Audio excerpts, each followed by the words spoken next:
It all started after a late shift. I work maintenance in a warehouse, and that night a conveyor jammed so bad it knocked part of the belt off. I was the only one who could fix it. I clocked out at 12:18 a.m. I remember because I checked my phone thinking, great, another long, tired drive. The highway was empty the way it gets after midnight, where you start to feel like you're the last person alive. I rolled the driver's window down because the cold air helped me stay awake. The wind was sharp enough to sting my eyes. The radio was off. Just the hum of the tires and the steady vibration of the wheel. Around mile marker 214, everything changed. It was subtle at first. I saw a shape on the shoulder. My brain tried to label it as a trash bag or maybe a deer. But as I got closer, I realized it was a person, a woman. She was standing in the breakdown lane, motionless except for her arms. She held them slightly out to her sides, palms facing me, lifting them slowly and then lowering them again, not waving, not signaling for help, just moving them in a slow, strange rhythm. Her long hair hung in tangled clumps. Her white shirt was ripped. Her jeans were soaked from the dew. She looked like she had been walking for hours. But there was no car. No skid marks, nothing. The most unsettling part was how she turned her head as I drove by. Her neck didn't turn naturally. It snapped sharply, way too fast, like someone jerking a puppet string. Her eyes were wide, so wide I saw the whites, even in the dark. Her mouth hung open like she was trying to breathe or speak. I passed her in 2 seconds. 2 seconds that should have meant nothing, but I couldn't shake the guilt. What if she needed help? What if she was injured? What if she'd been attacked? The thoughts piled on me until I couldn't ignore them. I pulled over. That was my mistake. And the second I put the car in park, the back window fogged up from the inside.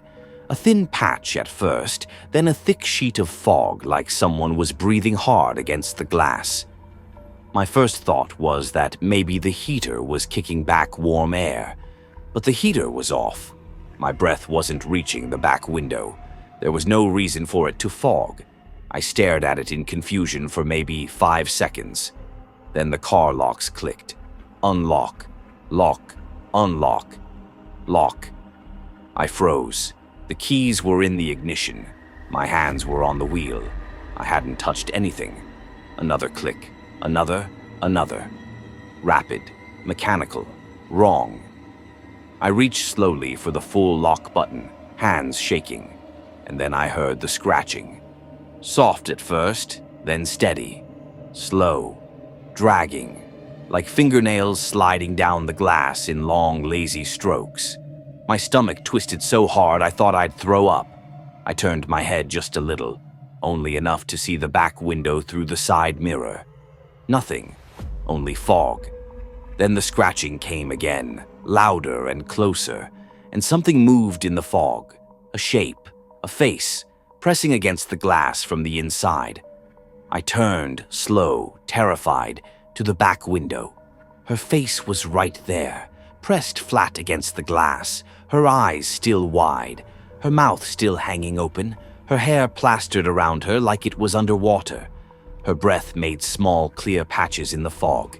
She smiled, a slow, stretched smile that looked painful.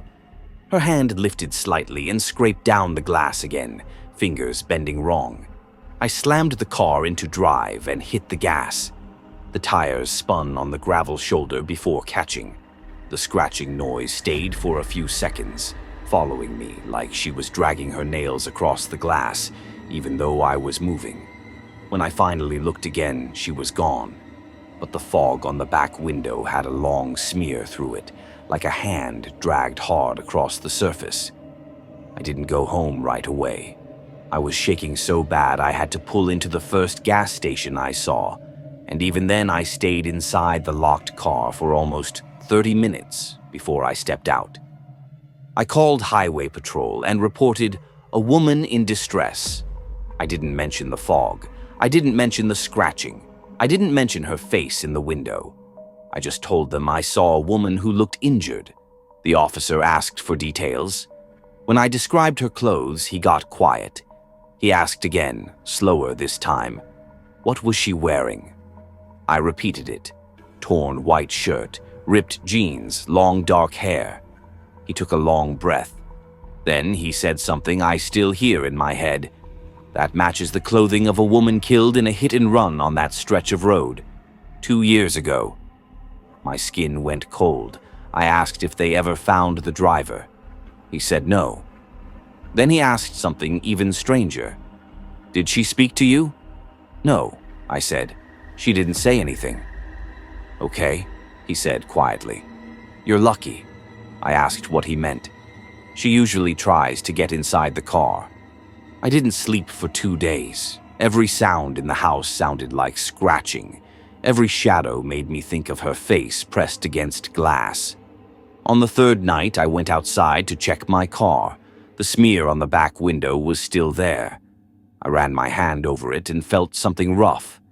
Dried dirt? No. Dried mud? No. It was dead skin flakes. Human skin. I scratched at it with my fingernail. It flaked off like sunburned skin. I felt sick. 5 days later, I had to use that highway again for work. I tried to stay calm. I told myself it was a hallucination, or a trick of the light, or a panic attack. But when I reached mile marker 214, the air in my car went cold. The radio cut out. The headlights flickered, the steering wheel vibrated, and then, in the corner of my eye, I saw her, running alongside my car, not sprinting, not chasing, just gliding, her bare feet barely touching the pavement, her arms still moving in that slow, strange rhythm. I didn't look directly at her. I stared hard at the road and prayed for the speedometer to climb. When I looked again, she was gone. 2 days later, another officer called me. He asked if I was the one who reported the woman. I said yes. He hesitated and then said, "Next time you see her, don't stop. Don't slow down. Don't look at her. Don't talk to her." I asked why. He said because she doesn't appear to everyone. Only to people who she thinks will stop.